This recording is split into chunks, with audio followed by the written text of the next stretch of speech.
that story becomes separate from yourself. When you will enact, then you are the actor, whether you are acting the story of your own life or somebody else's life. Just It's a further debate that you cannot act like yourself on stage, number one. And then it might be an imitation of yourself on stage. It can't be the same. If it is the same, you are not an actor. You are as you are in the stage. So there is no such thing called biographical play. And then you cannot act as yourself. It is totally impossible. Because I am also thinking of what has happened maybe some in the past or whatever. That feeling I am thinking and showing. I am not feeling it at that because the situation is all right, now I understand what's happening.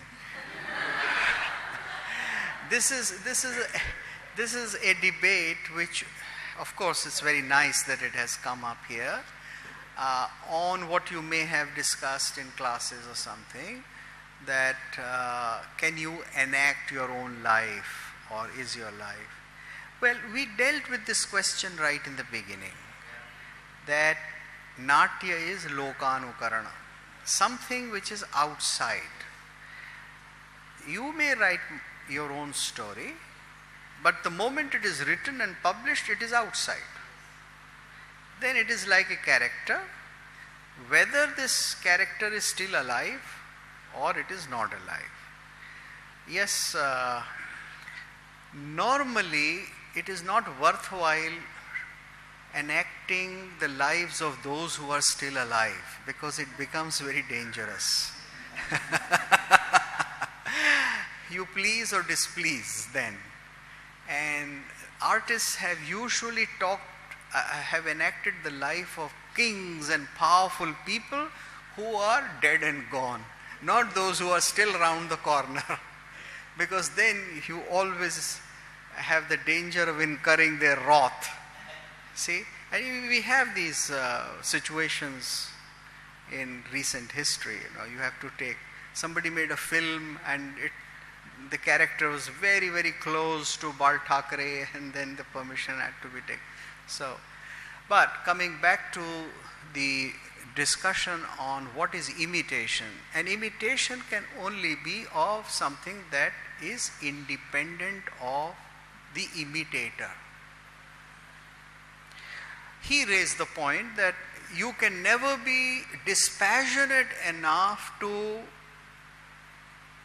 enact a character which is based on your own life.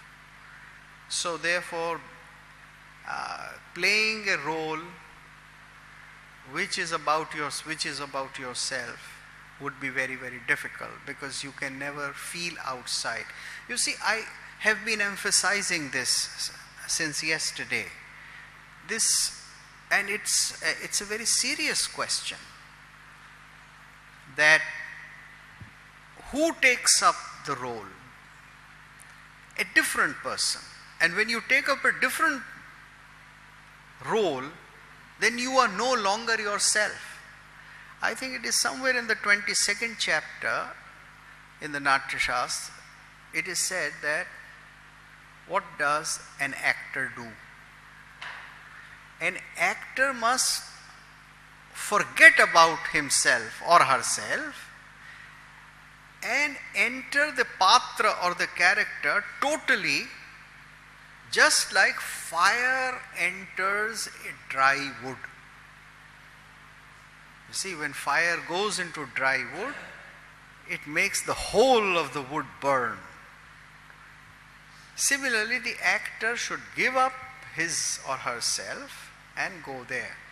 Now, as you are performers, you should be aware of these different things that have happened in the history of performance.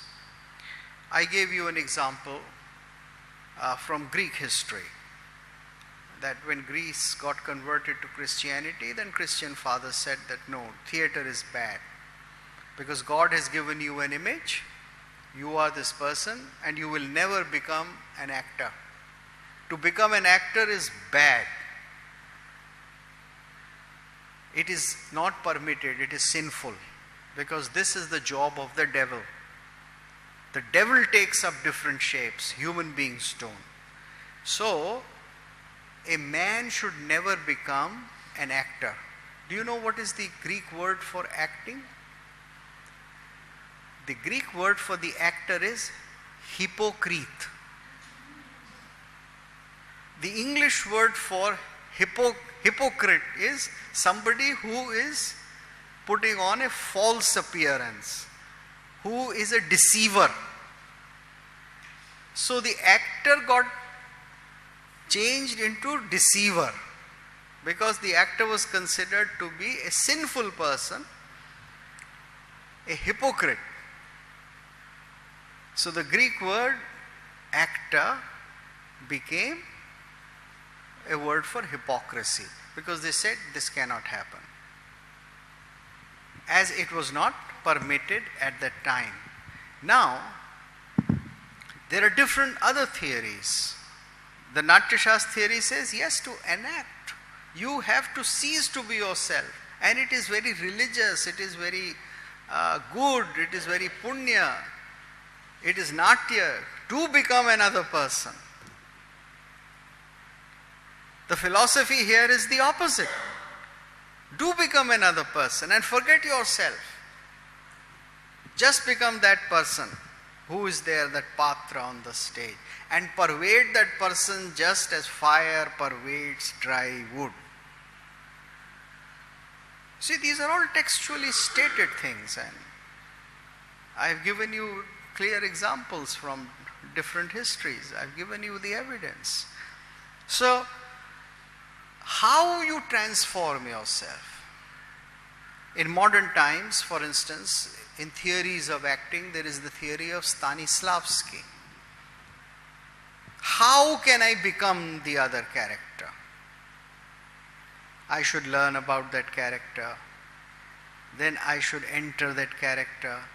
But should I leave a stamp of my own personality also on that character? Magic if. Huh? Magic if. Yes. This is his idea. That it's me, but not me. But yes, there is a touch of me. Now with a new art form like cinema, a style came into acting. That a famous hero like Devanand may do any role, but he would put a stamp of his personality on that role. Right? With cinematography, this became the tradition.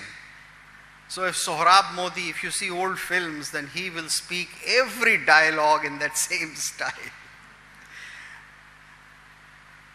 The films created that kind of, there the person does not disappear, the actor. When you see a Kathakali performance, you don't even have the face of the actor. You don't know this is Mr. Ramachandran doing it, or this is our Guruji doing it, because the choti, what is it called? The choti is there. It's like a mask. It has hidden every personal detail of the personal face, and it is now a mask. Impersonal as far as the performer is concerned. And the costume is also such that it is not peculiar to the actor.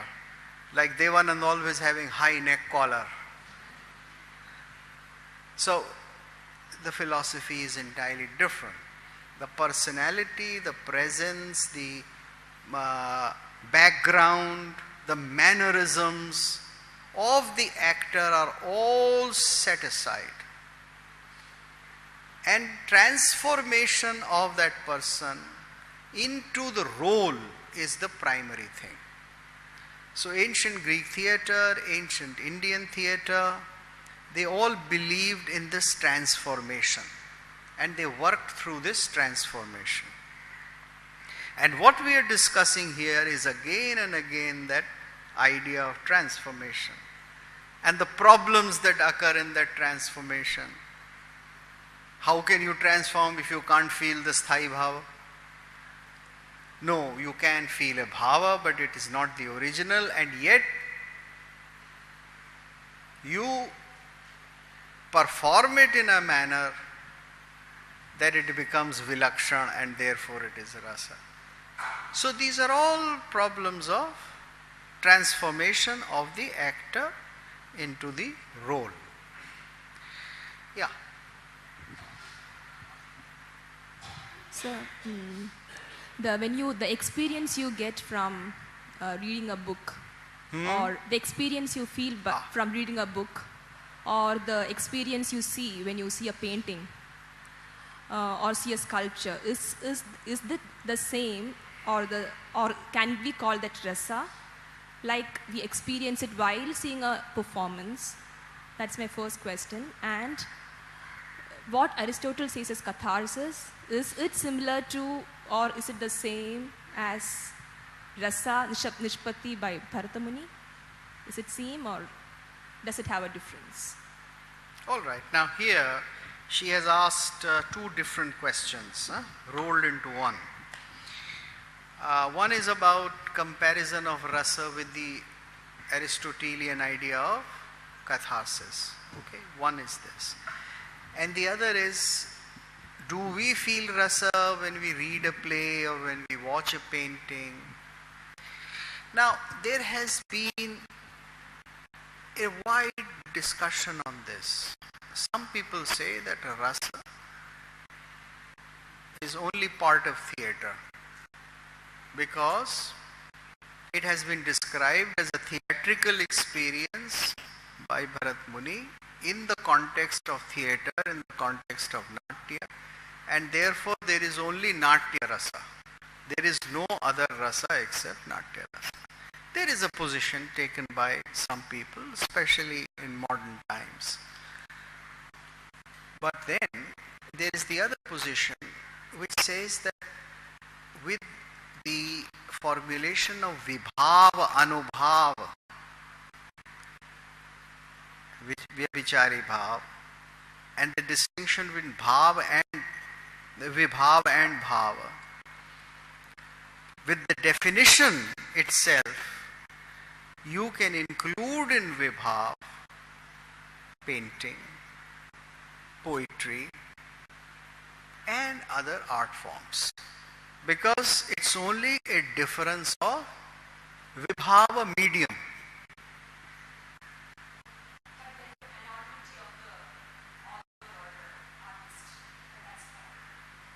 Yes, but according to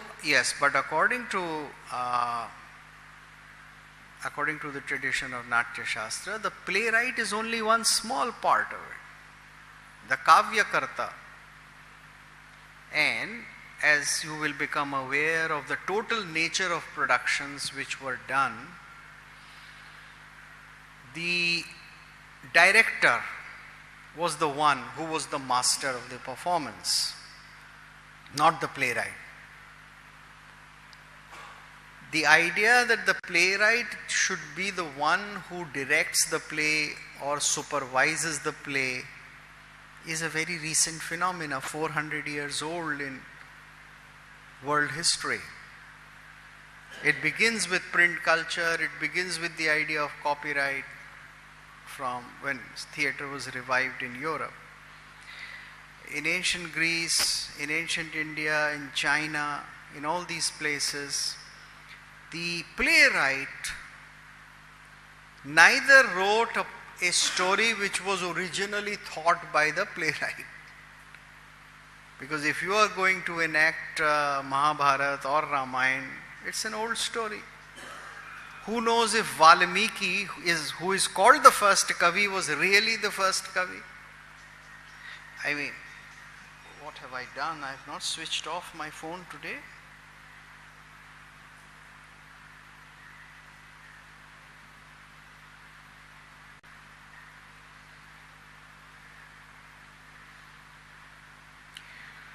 Okay, bye-bye. Now, the idea that the playwright should command the performance because he is the one who is controlling it is not part of old ancient aesthetics.